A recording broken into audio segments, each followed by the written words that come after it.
Welcome back friends. आज आप इस वीडियो लेक्चर में क्लास 10 की टेक्स्ट बुक फर्स्ट फ्लाइट के चैप्टर 7 का अप्रोच, जिसका टाइटल ग्लिम्पसेस ऑफ इंडिया है, के समरी को समझेंगे।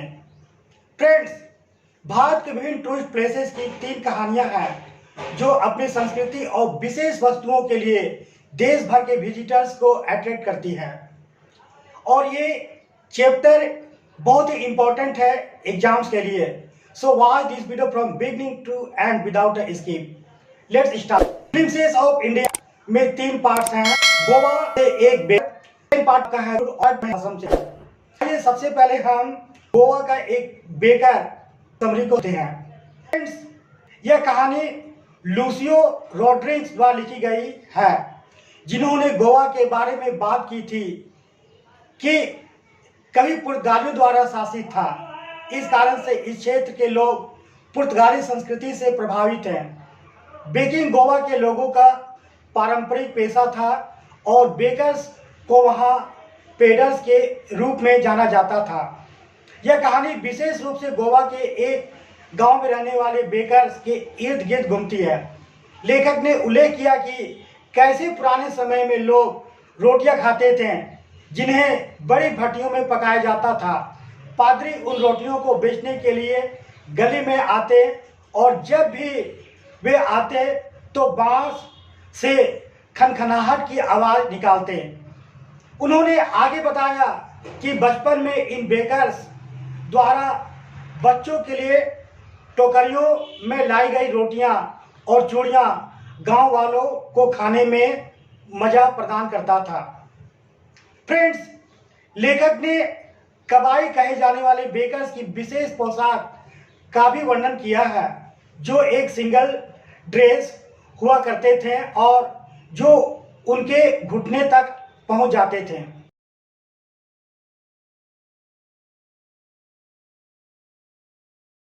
इसके अलावा उन्होंने यह भी उल्लेख किया कि कैसे गोवा में लोगों के बीच बेकिंग सबसे अधिक लाभदायक पैसा बन गया और कई बेकर्स ने एक समृद्ध जीवन व्यतीत किया और उनकी जो हट्टा कट्टा 9 कट्ठा शरीर था, उनके कारण वे भलाई के प्रमाण पेश किए। आइए पार्ट 2 में हम समझते हैं कुर्ग। कुर्ग लोकेश अब्रोल द्वारा लिखित कहानी है। उन्होंने कुर्ग को कर्नाटक का सबसे छोटा जिला बताया। लेखक ने कहा कि कुर्ग या कोडागु एक खूबसूरत जगह है जो मैंगलोर और मैसूर के बीच में स्थित है और यह शहर स्वर्ग की तरह है और सदाबहार जंगल, मसाले और कॉफी बागान यहाँ पर है और हर साल सितंबर से मार्च के दौरान कई टूरिस्ट इस गंतव्य पर आते हैं। इस क्षेत्र की हवा कॉफी की महक से भरी होती है। इस क्षेत्र के लोग बहुत ही स्वतंत्र हैं और सिकंदर की सेना के एक हिस्से के यहाँ अस्थायी रूप से बसने के बाद कुछ ग्रीक या अरबी संबंध है। वे यहाँ बस गए और स्थानीय लोगों से शादी कर ली और यह परंपरा आज भी कायम है। कुर्ग के लोग कुपिया पहनते हैं, जो एक लंबा काला कोट होता है जो अरबों द्वारा पहने जाने वाले कपड़ों के समान होता है। फ्रेंड्स, कुर्ग कई विशेषताओं को अपने में समेटे हुए हैं। इसके अलावा कुर्गी लोग बहुत ब्रेव होते हैं। भारतीय सेना में सबसे महत्वपूर्ण रेजिमेंट में से एक कुर्ग रेजिमेंट है। विशेष रूप से भारतीय सेना के पहले भारतीय commander in chief general Cariappa थे, जो इस खूबसूरत जगह से थे। कुर्ग के पहाड़ी क्षेत्र और जंगल कावेरी नदी के पानी का एक प्रमुख स्रोत है। उच्च साहसिक खेलों में रुचि रखने वाले आगंतुक इस स्थान पर मौज मस्ती कर सकते हैं और विशेष रूप से इस क्षेत्र में पाए जाने वाले विभिन्न प्रकार के जानवरों का भी पता लगा सकते हैं। फ्रेंड्स, आइए अब हम ग्लिम्पसेस ऑफ इंडिया के 3rd पार्ट में समझते हैं असम से चाय। असम की चाय अरूप कुमार दत्ता द्वारा लिखित कहानी है। ये कहानी 2 दोस्तों राजबीर और प्रांजल के साथ शुरू हुई जो असम की यात्रा कर रहे थे। रास्ते में उन्होंने सड़क के किनारे एक विक्रेता से ताज़ा चाय खरीदी और इस क्षेत्र की विशेष चाय पर चर्चा की।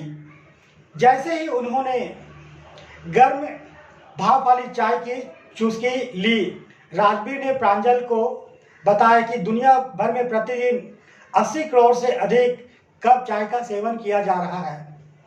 राजवीर ने चाय के बागानों और झाड़ियों से मिलकर असम की प्राकृतिक सुंदरता का पूरा आनंद लिया, जबकि प्रांजल एक जासूसी किताब में तल्लीन था। फ्रेंड्स, राजवीर ने आगे प्रांजल को असम के बारे में समझाया या बताया, जो सबसे बड़े चाय बागानों के लिए प्रसिद्ध है। हालांकि इस क्षेत्र में चाय की उत्पत्ति के बारे में कोई नहीं जानता।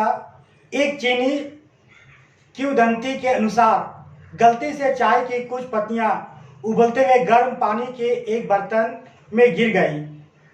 सम्राट ने तरल के स्वादिष्ट स्वाद का आनंद लिया और इस तरह चाय अस्तित्व में आई। इसके अलावा राजवीर ने उल्लेख किया कि कैसे एक भारतीय किंवदंती बोधि धर्म, जो एक बौद्ध भिक्षु थे, ने अपनी पलकें काट ली क्योंकि वह ध्यान के दौरान सो गए थे। देखते ही देखते उसकी पलकों से चाय के 10 पौधे निकल आए और जब इन पत्तों को गर्म पानी में डाला गया तो नींद गायब हो गई। जल्द ही वे दोनों मरियानी जंक्शन पहुंचे, अपना सामान उठाया और ढेकिया बारी टी स्टेट की ओर चल पड़े। अपने रास्ते में उन्होंने चाय तोड़ने वालों के जत्थे को देखा, जो बांस की टोकरियों के साथ प्लास्टिक के एप्रन लपेटे हुए थे, जब वे नए अंकुरित पत्ते तोड़ रहे थे। प्रांजल ने पाया दोनों को रिसीव करने आए थे। प्रांजल के पिता चाय बागानों के बारे में राजवीर के ज्ञान से चकित थे। जब उन्होंने युवा लड़कों को चाय के दूसरे फलस या अंकुरित होने की अवधि का उल्लेख करते हुए सुना, जो सबसे अच्छी चाय पैदा करता है, राजवीर ने आगे कहा कि वह प्रांजल के पिता से इस जगह के बारे में और जानने के इच्छुक थे। फ्रेंड्स, आइए अब जानते हैं कि ग्लिम्पसेस ऑफ इंडिया का निष्कर्ष क्या होना चाहिए। फ्रेंड्स, हमने भारत के विभिन्न भागों के सुंदर भूदृश्यों और विशिष्टताओं के बारे में जाना।